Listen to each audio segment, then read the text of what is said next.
And good evening सभी students को। आप सभी का हमारे ईटी एकेडमी के प्लेटफॉर्म पे स्वागत है। तो हमारी जो करंट अफेयर्स की सीरीज चल रही है, हम डे 11 तक पहुंच चुके हैं। आज हमारा करंट अफेयर्स का डे 11 है। ठीक है, तो आइए स्टार्ट करते हैं बिना समय गवाए। तो देखिए, हम रिपोर्ट से स्टार्ट करेंगे। ठीक है, तो आइए स्टार्ट करते हैं। तो आज की जो पहली रिपोर्ट है, ठीक है, इंटरनेट सभी लोग यूज़ करते हो, तो इंटरनेट इन इंडिया रिपोर्ट 2022, ठीक है। तो इसको जारी कौन करते हैं? इसको जारी करते हैं the internet and mobile association के द्वारा जो है इंटरनेट इन इंडिया रिपोर्ट को जारी किया जाता है। इस रिपोर्ट के अनुसार ना लगभग 52% आबादी जो है वो सक्रिय इंटरनेट यूज़र है। मतलब कि हमारे इंडिया में ना जो एक्टिव यूज़र है इंटरनेट का जो यूज़ करते हैं वो कितने हैं? तो 52% है। अगर हम अपने इंडिया में देखें कि सर्वाधिक मात्रा में कौन इंटरनेट यूज़ करता है, मतलब कौन सा राज्य जो है वो इंटरनेट यूज़ करता है, तो वो गोवा है, लगभग 70%। और हमारा बिहार जो है वो सबसे अंतिम स्थान पे है, वो कितना यूज़ करता है? तो 32%। तो जितना हो सके इंटरनेट का यूज़ कीजिए ताकि इसमें हमारी जो रैंकिंग है वो आगे आए। उसके बाद है हमारा जो टॉप 20 करंट अफेयर्स है उसको देखेंगे। तो पहला है सहर्ष योजना। ठीक है, ये योजना क्या है? तो त्रिपुरा गवर्नमेंट के द्वारा सहर्ष योजना को लाया गया है और इसका उद्देश्य क्या है कि बच्चों को उल्लास एवं उत्साहपूर्वक पढ़ाई करने में सक्षम बनाना, मतलब पढ़ाई को इंटरेस्टिंग बनाना, ताकि बच्चों को ना क्या हो, इमोशनली फिजिकली वो क्या हो ना, एक्टिव हो सके, एकदम इंटरेस्ट लेके पढ़ाई कर सके। इसलिए त्रिपुरा गवर्नमेंट जो है उसके द्वारा सहर्ष योजना को लाया गया है। उसके बाद देखिए, ये बहुत ही यूनिक पहल है, ULPIN का शुभारंभ। ये एक्चुअली में क्या है ना, जैसे आप आधार कार्ड का देखते हो ना, वैसे ये क्या है ना, ULPIN ये विशिष्ट भूमि पार्सल पहचान संख्या है। ठीक है, ये 14 अंकों का पहचान संख्या होगा जो कि विशिष्ट भूमि पार्सल पहचान संख्या है। इसको लाया किसके द्वारा गया है? तो उपराज्यपाल RK माथुर जो है लद्दाख के, ठीक है, लद्दाख में जो है ULPIN को लाया गया है। इसमें क्या होगा ना कि 14 अंकों का जो ये पिन है वो भूमि अभिलेखों का डिजिटीकरण और कंप्यूटरकरण करने में मदद करेगा। तो बहुत ज़्यादा ये इंपॉर्टेंट है, तो इसको याद रखिएगा कि ULPIN का शुभारंभ किसके द्वारा किया गया है? तो लद्दाख के द्वारा किया गया है। उसके बाद है लाडली बहना योजना। ठीक है, ये लाडली जो योजना है वो मध्य प्रदेश की, वो काफ़ी ज़्यादा सक्सेस रही थी। ठीक है, तो मैंने आप लोग को आई थिंक 67 BPSC के टाइम पे लास्ट में मैंने आप लोग को लाडली योजना करवाया था 2.0, क्योंकि ना वो काफ़ी इंपॉर्टेंट था, क्योंकि लाडली जो स्कीम आई थी मध्य प्रदेश के द्वारा वो काफ़ी सक्सेस हुआ था। तो सक्सेस रेट को देखते हुए मध्य प्रदेश की गवर्नमेंट के द्वारा लाडली 2.0 को स्टार्ट किया गया था। फिर उसी से मिलता जुलता है ना, लाडली बहना योजना को लाया गया है। किसके द्वारा?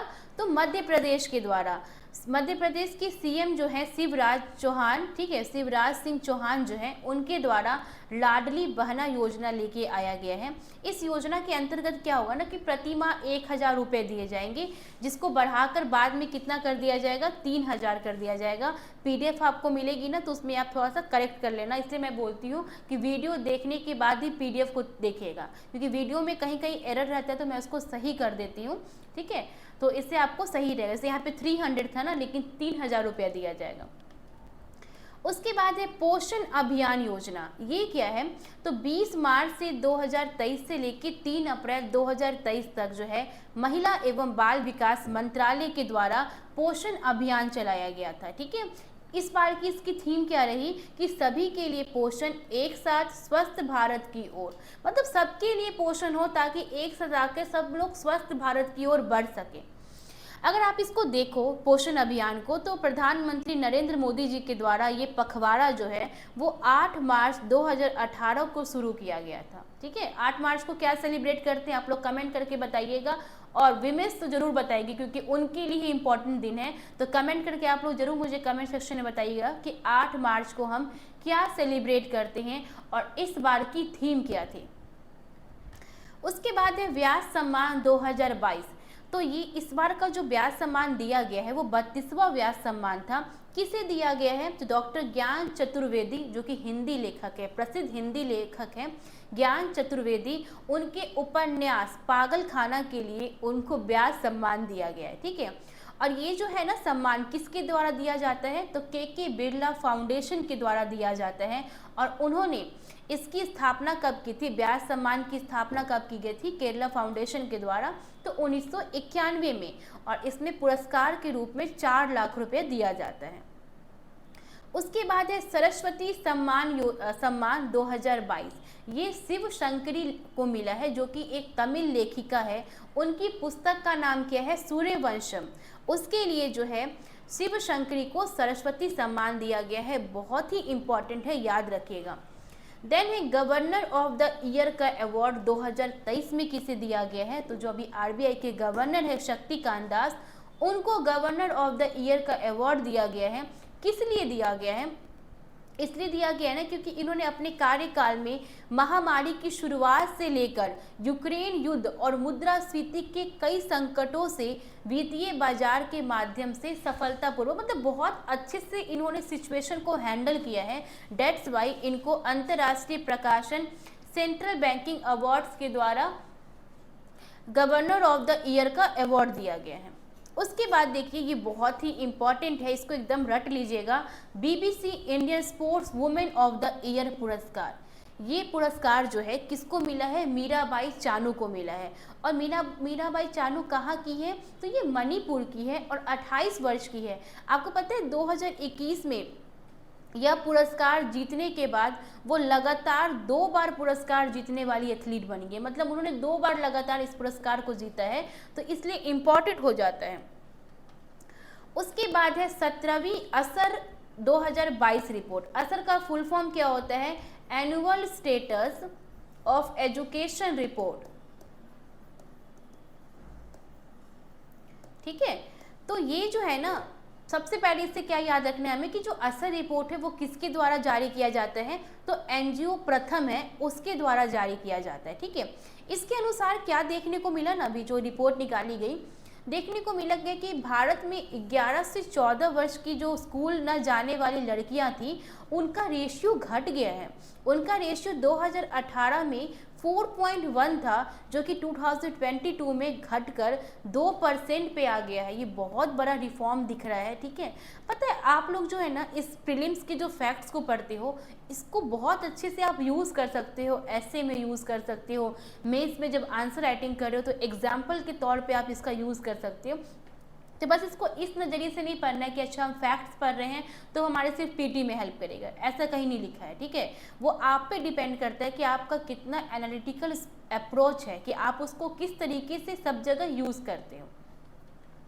U19 अंडर 19 महिला T20 विश्व कप 2023 का आयोजन कहाँ हुआ है, तो ये दक्षिण अफ्रीका में 14 से 19 जनवरी को इसका आयोजन हुआ था। और ये पहला संस्करण है, इसलिए इम्पॉर्टेंट है। ठीक है, अंडर 19 महिला जो T20 विश्व कप है, उसका पहला संस्करण का आयोजन कहाँ हुआ है, तो दक्षिण अफ्रीका में। और सबसे प्राउड की बात यह है कि इसमें भारत विजेता हुआ है, किसको हरा के, तो इंग्लैंड को हरा के। उसके बाद हम देखेंगे ज्वालामुखी माउंट मेरापी। ये क्या है ना, ये क्यों चर्चा में था, क्योंकि इसमें विस्फोट हुआ है। ठीक है, कब हुआ है, तो 11 मार्च 2023 को। कहाँ है ये, तो इंडोनेशिया में है। और इसकी ऊंचाई कितनी है, तो 2963 मीटर ऊंचा है। कौन सा ज्वालामुखी, तो माउंट मेरापी। और ये विश्व का सबसे सक्रिय ज्वालामुखी है। कौन सा, तो माउंट मेरापी। आपको क्या याद रखना है इससे, क्योंकि वो पूछ लेंगे स्टैटिक पोर्शन में ही पूछ लेंगे। क्योंकि आप देखो ना, इस बार जो 68 का एग्जामिनेशन हुआ था उसमें पूछा था ना उन्होंने, जो ज्वालामुखी विस्फोट हुआ था उससे क्वेश्चन किया था उन्होंने, तो आप इसको याद रखिएगा। और कुछ हम यहाँ पे अदर भी ज्वालामुखी को देख लेते हैं। तो माउंट कोटीपैक्सी जो है वो कहाँ पे है, तो इक्वाडोर में है। माउंट एटना इटली में है। विसुवियस इटली का है। मोनोलोआ हवाई द्वीप। किलीमंजारो कहाँ पे है, तो तंजानिया में है। और बैरन द्वीप जो अंडमान निकोबार में है, एकमात्र सक्रिय ज्वालामुखी इंडिया में। उसके बाद हम देखेंगे बीपाजॉय चक्रवात। ये देखा था ना आपने, काफी ज्यादा चर्चा में था। कब आया, तो 6 जून 2023 को जो हमारे अंतर्राष्ट्रीय मौसम विज्ञान संगठन है उनके द्वारा अरब सागर में जो देखा गया था डिस्टर्बेंस, ठीक है, डिप्रेशन देखा गया था अरब सागर में। कब, तो 6 जून 2023 को। और इसका नामकरण किसके द्वारा किया गया है, ये इंपॉर्टेंट है कि इसका नामकरण किसके द्वारा किया गया है, तो बांग्लादेश के द्वारा किया गया है। अब बिपरजॉय का मतलब क्या होता है, तो आपदा या फिर विपत्ति। इस डिप्रेशन से ना गोवा को, मुंबई को, गुजरात को, राजस्थान सहित उत्तर भारत के कुछ राज्य जो है वो प्रभावित हुए थे। मतलब अरब सागर ये वाला पोर्शन, तो इससे गोवा हुआ था प्रभावित, मुंबई हुआ था, गुजरात और राजस्थान के क्षेत्र क्या हुए थे, तो प्रभावित हुए थे। भारत का पहला जियोलॉजिकल पार्क कहाँ निर्मित होने जा रहा है, तो मध्य प्रदेश के जबलपुर में जो है भारत का पहला जियोलॉजिकल पार्क जो है वो बनने जा रहा है।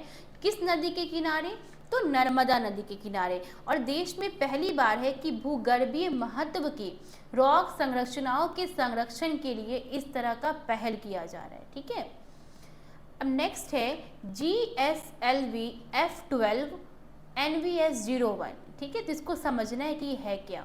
तो इसको कब लॉन्च किया गया, मतलब कब प्रक्षेपित किया गया इसको, तो 29 मई 2023 को। किसके द्वारा, तो इसरो के द्वारा। कहाँ से किया गया, तो जो श्री हरिकोटा स्थित सतीश धवन अंतरिक्ष केंद्र है वहाँ से GSLV F12 के जरिए जो है देश की नेविगेशन में दूसरे पीढ़ी की पहले उपग्रह का परीक्षण किया गया है। तो किसके द्वारा किया गया, तो आपको याद रखना है कि इसरो के द्वारा किससे किया गया प्रक्षेपित, तो GSLV F12 के द्वारा किसका प्रक्षेपण किया गया है, परीक्षण किया गया है, तो NVS-01 का। कहाँ से किया गया है, तो श्री हरिकोटा से। बताया जा रहा है कि इसकी लाइफ जो है वो 12 वर्ष से अधिक होने की उम्मीद है और इसमें स्वदेशी रूप से विकसित रूबिडियम परमाणु घड़ी शामिल है। ठीक है, जो रूबिडियम परमाणु घड़ी शामिल है इसमें, वो कैसा है, तो स्वदेशी रूप से विकसित है। उसके बाद आप देखोगे निसार उपग्रह, ये नासा और इसरो की ना संयुक्त रूप से विकसित किया गया ये उपग्रह है। कौन सा, तो Nisar. NASA ISRO synthetic aperture radar एक पृथ्वी अवलोकन उपग्रह जो है वो सितंबर 2023 में ना प्रक्षेपित किया जाएगा। मतलब ऐसा है ना कि ये जो है ना सितंबर 2023 में प्रक्षेपित किया जाएगा। अब ये जानने की आवश्यकता है ना कि निसार उपग्रह से क्या फ़ायदा होगा हमें। ठीक है, जो इसरो और नासा दोनों मिलकर इस पर काम कर रही है, तो इससे बेनिफिट क्या होने वाला है, इससे बेनिफिट ये होगा ना कि ये जो मिशन है ना पृथ्वी की भूमि पर जो बर्फ़ के लेयर्स होते हैं, जो बर्फ़ के सतह होते हैं, उसका पहले से कई अधिक विस्तार से अध्ययन करने में मदद करेगा। ठीक है, अब चौथी औद्योगिक क्रांति का 18वां वैश्विक केंद्र कहाँ बनने जा रहा है, तो वर्ल्ड इकोनॉमिक फोरम के द्वारा ये डिक्लेरेशन किया गया कि जो 18वां वैश्विक केंद्र है चौथी औद्योगिक क्रांति का, वो कहाँ बनेगा, तो तेलंगाना में बनेगा। इंडोनेशिया ने अपनी राजधानी को परिवर्तित किया क्योंकि वो जलमग्न हो रहा था, डूबता जा रहा था। पहले जकार्ता थी इसकी कैपिटल, अब उन्होंने नई राजधानी जो है वो बोर्नियो द्वीप को करने की घोषणा की है और इसको जो है नुसंतारा नाम दिया जाएगा। किसको, तो बोर्नियो द्वीप, जो कि कैपिटल बनेगी किसकी, इंडोनेशिया की। इंडोनेशिया के स्वतंत्रता दिवस के साथ 17 अगस्त 2024 को शहर का उद्घाटन करने की उम्मीद है। ठीक है, गेहूं की नई किस्म कौन सी है, गेहूं की नई किस्म, तो देखिएगा HD 3385, मतलब HD 3385 आपको दिखे, ऐसे दिखेगा न्यूज़ में। ऐसे आपको क्वेश्चन में देखने को मिलेगा कि हाल ही में चर्चा में रहे HD 3385 क्या है, आप क्या समझते हो इससे, तो आपको बताना पड़ेगा ना कि ये गेहूं की एक नई किस्म है। इसको विकसित किसके द्वारा किया गया है, तो भारतीय कृषि अनुसंधान परिषद के द्वारा। ये नई किस्म मौसम में बदलाव और बढ़ती गर्मी को चुनौतियों का सामना करने के लिए इसको डेवलप किया गया है। अब हम देखेंगे बिहार के बारे में, तो बिहार की कुछ प्रमुख योजनाओं को देख लीजिए। तो मुख्यमंत्री डिजिटल हेल्थ योजना, ये कब प्रारंभ किया गया, तो 21 अक्टूबर 2022 को किया गया। इस योजना के तहत अब डिजिटल हेल्थ के जरिए, डिजिटल ऐप के जरिए, ठीक है, डिजिटल हेल्थ ऐप के जरिए हॉस्पिटल में डॉक्टर और बेड है या नहीं इसको जान सकते हो। मतलब घर बैठे आप जान सकते हो मुख्यमंत्री डिजिटल हेल्थ योजना से कि हॉस्पिटल में जो है बेड अवेलेबल है, डॉक्टर अवेलेबल है या नहीं। मुख्यमंत्री शुष्क बागवानी योजना, ये क्या है ना, इसकी शुरुआत 15 सितंबर 2022 को हुआ था।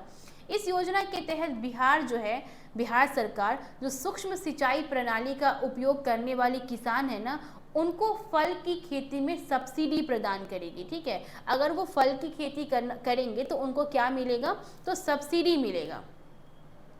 ये बहुत अच्छी योजना है फिश ऑन व्हील्स योजना। इसका क्या है ना, शुरुआत जून 2022 में किया गया। मैंने आप लोग को कल बताया था ना कि हमें एटलीस्ट कम से कम 1-1.5 साल का योजना कम से कम पढ़ना है। ठीक है, तो बिहार पशुपालन एवं मत्स्य विभाग के द्वारा फिश ऑन व्हील्स योजना को प्रारंभ किया गया। इसका उद्देश्य क्या है कि जो राज्य के सभी टीबी मरीज हैं उनकी इम्यूनिटी को बढ़ाने के लिए, उन्हें स्वस्थ रखने के लिए, उनके परिवार को संक्रमण से बचाने के लिए जो है फिश ऑन व्हील्स योजना को लाया जा रहा है, मतलब लाया गया है, सॉरी। अब बिहार के कुछ करंट अफेयर्स को देख ले हम, तो बिहार का दूसरा डॉपलर रडार कहाँ पे स्थापित होने जा रहा है, तो पूर्णिया में। अगर पहले की बात करो कि पहला डॉपलर रडार जो है बिहार में कहाँ अवस्थित है, तो ये पटना की अनीशाबाद में अवस्थित है। काफ़ी ज़्यादा अट्रैक्टिव लगता है ये चीज़। ठीक है, इसको क्यों स्थापित किया जा रहा है, इससे क्या फ़ायदा होगा, तो डॉपलर वेदर रडार लगने से चक्रवात, तूफान, मानसून, थंडर स्टॉर्म का वास्तविक पुनर्मान जो है, मतलब प्री प्रिडिक्शन आप लगा सकते हो कि अच्छा चक्रवात आने वाला है, ठीक है, तूफान आने वाला, तो पहले से अगर पता चल जाएगा तो हम कुछ मैनेजमेंट कर सकते हैं। चक्र ऐप ने बिहार पुलिस को स्मार्ट पुलिसिंग अवार्ड प्राप्त करने में मदद की है। इसमें क्या होता है ना, चक्र ऐप में कि फोटो के साथ मिलेगी बदमाशों की पूरी जानकारी। ठीक है, बोलते हैं ना ऐसे न्यूज़ में कि आपको जो है इस ऐप के माध्यम से क्या मिलेगा, तो फोटो के साथ मिलेगी पूरे बदमाशों की, जो बदमाश है ना उनकी पूरी डिटेलिंग मिल जाएगी आपको।